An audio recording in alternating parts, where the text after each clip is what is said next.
comfortable in front of the camera. Only for like 30 seconds at a time.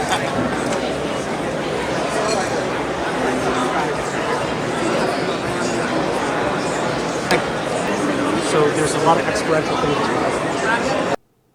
Nicole Ashley is a portrait and wedding photographer based in Alberta. Her work covers magazine features and fashion shows. She is an ambassador for Canon, Profoto, Pic Time and Imagen. You're so comfortable in front of the camera. Only for like 30 seconds at a time.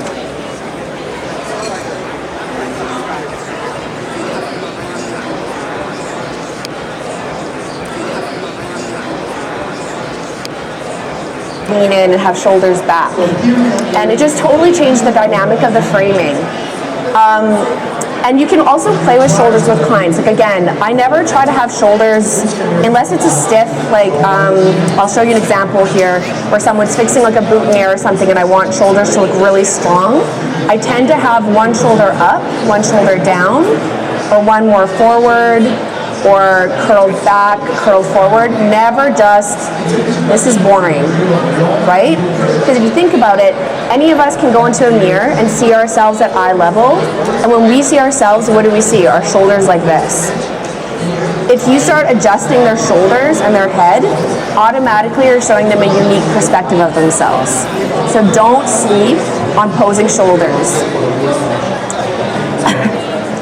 Here's an example here. So she was, another posing tip. If you want clients close together, but I don't like the actual kissing shot, it's either usually like just before or after, I'll tell clients, I want you to kiss with your teeth, which sounds so gross. But they're like, what? I'm like, just kiss with your teeth. And then they go to try to like do it and they start laughing and then their faces are actually that close and it creates like a really cute photo. So the next time you're working with your clients, tell them to kiss with your teeth, and I promise you it's like, even just the results of what they get out of it is so funny.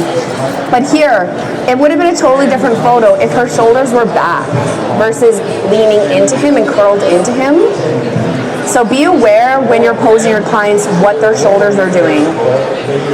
Here's an example of, again, I wanted a strong shoulder back. And at first when I was posing him, because I told him, he was like, is my face in this? And I said no. So he's adjusting his bow tie. And what do we do when we know that like we're not really in the photo? Turtle, right? Just like, at least I do. So then I was like, no, shoulders back. And it just totally changed the dynamic. Even though his face wasn't in it, changed the dynamic of his back. Another example of shoulders curled in. Big difference again if she would have been curled back. This is a great example where I see a lot of photographers miss the mark when they're working with kids. If you're working with kids, we all know it's a little chaotic. It's kind of like survival mode. But making little adjustments when you can make a big difference.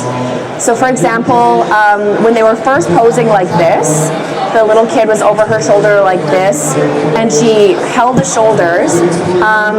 Can you just be my kid for a minute? Okay, stand up. So the mom is like this and hold my hand. I gotta remember I have a little lav on. Okay, so hold my arm and see how stiff he looks? The mom was like, this is a child. I have a child. It's so loud in here right now, sorry guys. And I said, I'm like, no, I'm gonna get you guys to sway and curl forward, curl your shoulders. So like this, like that. You have to do it to me because I have this on. Okay, so first, arms around me, like this.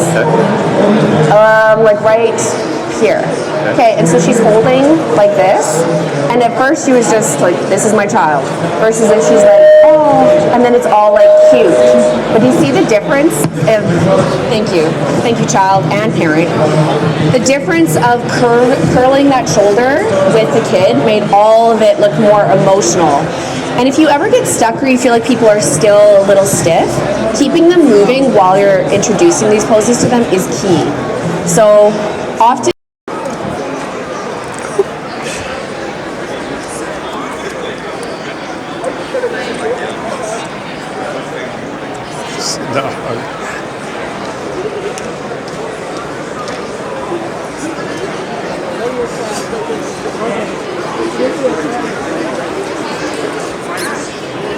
So there's a lot of experiential things as well. I'm behind. You're so comfortable in front of the camera. Only for like 30 seconds at a time.